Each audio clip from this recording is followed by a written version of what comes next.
আজ আমরা যে মুভিটা নিয়ে কথা বলবো সেই মুভিটা একটি প্রপার হরার মুভি।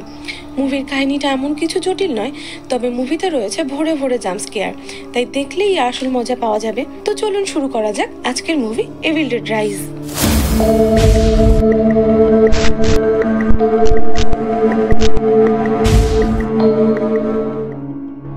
ছবির শুরুতে জেসিকা, ক্যালেব এবং টেরেসা নামের তিন তরুণীর সঙ্গে আমাদের পরিচয় হয়। এই তিনজন ছুটি কাটাতে লেক সাইড কেবিনে এসেছে, কিন্তু জেসিকাকে দেখে তাকে অসুস্থ মনে হচ্ছিল। টেরেসা জেসিকাকে দেখার জন্য লেক সাইড কেবিনে যায়, কিন্তু জেসিকা ঘুমন্ত অবস্থায় থাকে। তাই টেরেসা ইদারিং হাইটস নামক বইটি পড়তে শুরু করে। এরই মধ্যে জেসিকা হঠাৎ জেগে ওঠে এবং একটি অদ্ভুত কণ্ঠে বইয়ের লাইনগুলো পুনরাবৃত্তি করতে শুরু করে। যখন টেরেসা আরও ভালোভাবে দেখার জন্য জেসিকার কাছে যায়, তখন জেসিকা হঠাৎই টেরেসার উপরে হামলা করে এবং তার মাথার চুলে স্কাল্প সহ উপড়ে ফেলে। নিজেকে বাঁচানোর জন্য টেরেসা বাইরে দৌড়ে যান, যেখানে ক্যালেব ড্রোন ওড়াচ্ছিল, কিন্তু জেসিকাও তার পেছন পেছন বেরিয়ে আসে এবং ড্রোন দিয়ে নিজেকে আঘাত করে ও জলে পড়ে যায়। ক্যালেব জেসিকাকে বাঁচানোর জন্য জলে ডুব দেয়, কিন্তু জলের নিচ থেকে জেসিকা ক্যালেবের মাথা ধর থেকে তুলে ফেলে এবং উপরে ছুঁড়ে মারে এবং নিজে জলের উপরে এসে লেভিটেট করতে থাকে। এইসব দেখে টেরেসা চিৎকার করতে থাকে এবং এখানেই আসে মুভির ইন্ট্রো টাইটেল। এখান থেকে গল্পটা একদিন আগের দৃশ্য দেখায়। একটি ক্লাবে বেদ নামক একজন মহিলাকে দেখা যায়, যিনি নিজের প্রেগন্যান্সি টেস্ট করছিলেন, আর আমরা জানতে পারি সে গর্ভবতী ছিল। এরপর বেদ তার বোন এলির সঙ্গে দেখা করতে যায়। এখানে আমরা এলির পরিবারের সাথে পরিচিত হই। এলির 3 সন্তান রয়েছে, যার মধ্যে বড় ছেলে ড্যানি, তারপর ব্রিজেট এবং সবচেয়ে ছোট মেয়ে ক্যাসি। এলি 1-2 মাস আগেই তার স্বামীর থেকে আলাদা হয়ে গিয়েছে। তার স্বামী চাইল্ড সাপোর্টের নামে টাকা পাঠায়, কিন্তু নিজের বাচ্চাদের কোনো খেয়াল সে রাখে না। তার মতে টাকা পাঠানোটাই যথেষ্ট। ঘরে 2 বোনের মধ্যে কিছু ইমোশনাল কথাবার্তা হতে থাকে। আমরা দেখতে পাই ঠিক তখনই ভয়ানক ভূমিকম্প আসে এবং এই ভূমিকম্পের কারণে তাদের ফ্ল্যাটের অবস্থা একদমই বিগড়ে যায়। ভূমিকম্পের সময় এলির 3 বাচ্চা পিৎজা নিয়ে ঘরে ফিরছিল। তখন তারা বিল্ডিংয়ের পার্কিং লটে একটি বড় গর্ত দেখতে পায় এবং ড্যানি সেই গর্তের মুখ দিয়ে নিচে নেমে যায় ও আমরা জানতে পারি বিল্ডিং তৈরি হওয়ার আগে এখানে একটা ব্যাংক ছিল। ড্যানি নিজে কিছু লকার দেখতে পায় ও পুরনো কাগজপত্রের মধ্যে হঠাৎই একটা অদ্ভুত ধরনের বই ও রেকর্ড খুঁজে পায় এবং সেই সঙ্গে আমরা দেখতে পাই একটা পুরনো ছবি, যাতে 3 জন ফাদার রয়েছেন। ড্যানি সেই রেকর্ড ও বইটি নিজের সঙ্গে নিয়ে নেয়, কিন্তু ব্রিজেট তাকে এমনটা করার জন্য না করে।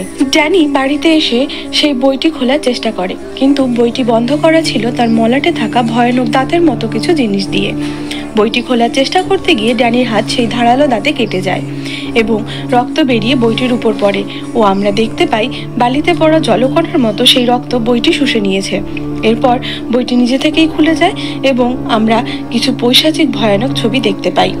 এসব দেখে উইজেট তাকে এসব করতে বারণ করেছিল, কিন্তু ড্যানি তার কথায় কান না দিয়ে রেকর্ডার চালিয়ে দেয় এবং সেই রেকর্ডার শোনার পর আমরা বুঝতে পারি যে এই বইটি হলো বুক অফ দ্য ডেথ। এই বইটির বিশেষত্ব হলো বইটি মানুষের চামড়া দিয়ে বানানো এবং যে কালি দিয়ে বইটিতে লেখা হয়েছে তা মানুষের রক্ত দিয়ে তৈরি। এই বইটিতে যে রিচুয়াল ও ইনকান্টেশনগুলো আছে সেগুলো কোনোটাই এই জগতের নয়।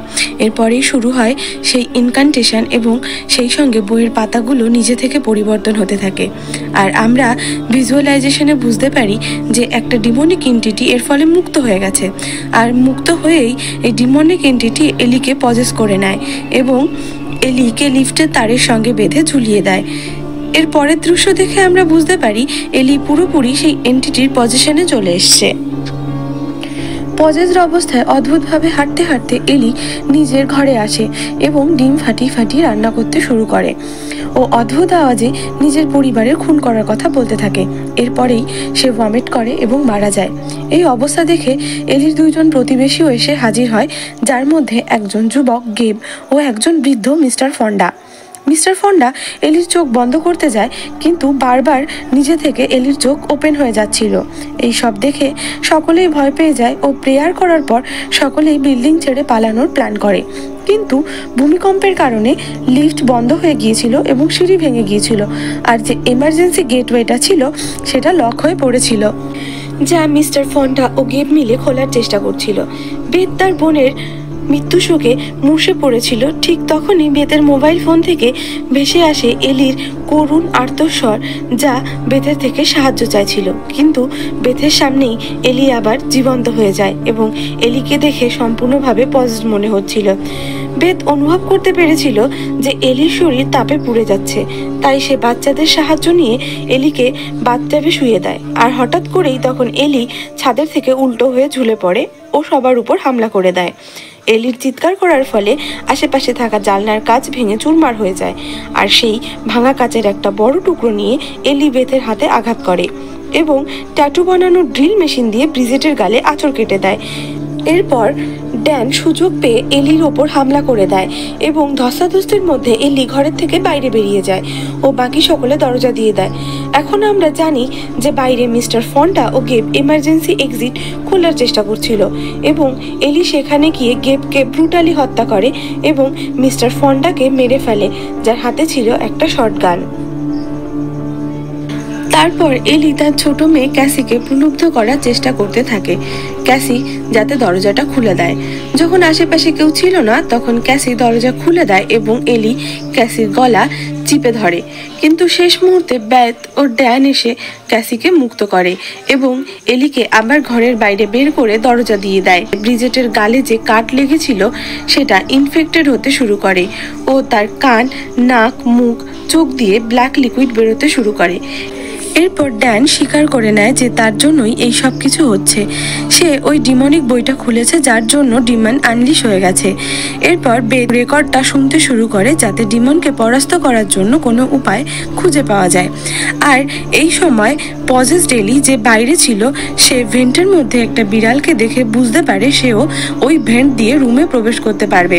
অন্যদিকে আমরা দেখতে পাই ব্রিজেট কোনোভাবে নিজেকে মুক্ত করে ড্যানকে স্ট্যাব করেছে এবং ড্যানির উপরে রক্তবমি করছে। ড্যানি নিজেকে বাঁচানোর জন্য স্প্রে ও আগুন দিয়ে ব্রিজেটকে পুড়িয়ে দেয়। এর ফলে ড্যানি গুরুতরভাবে আহত হয়েছিল এবং সম্ভবত সে আর বাঁচবে না। অন্যদিকে এলি ভেন্ট দিয়ে রুমে প্রবেশ করে বেথকে আক্রমণ করে।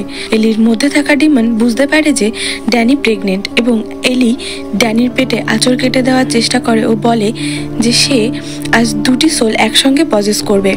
এমন সময় ক্যাসি বেথকে একটি কাঁচি ধরিয়ে দেয় ও বেথ এলির নাকে সেই কাঁচিটি স্ট্যাব করে দেয়। এর ফলে এলি কিছু সময়ের জন্য থেমে যায়, আর আমরা সেই সঙ্গে বুঝতে পারি যে পজেসড মানুষদের মাথায় আঘাত করলে তারা কিছু সময়ের জন্য থেমে যায়।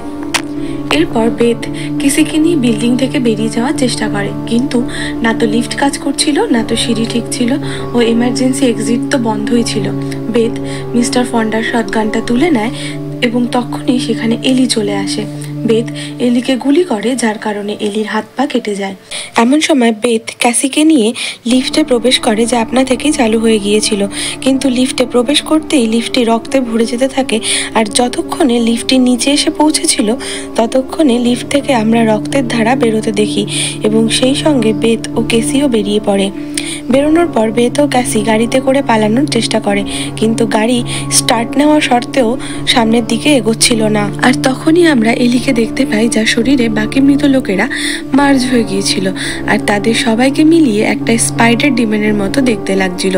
সেই ডিমন কেসিকে আবার টেনে নেয় ও কেসিকে বাঁচানোর জন্য বেথকেও আবার ফিরে আসতে হয়।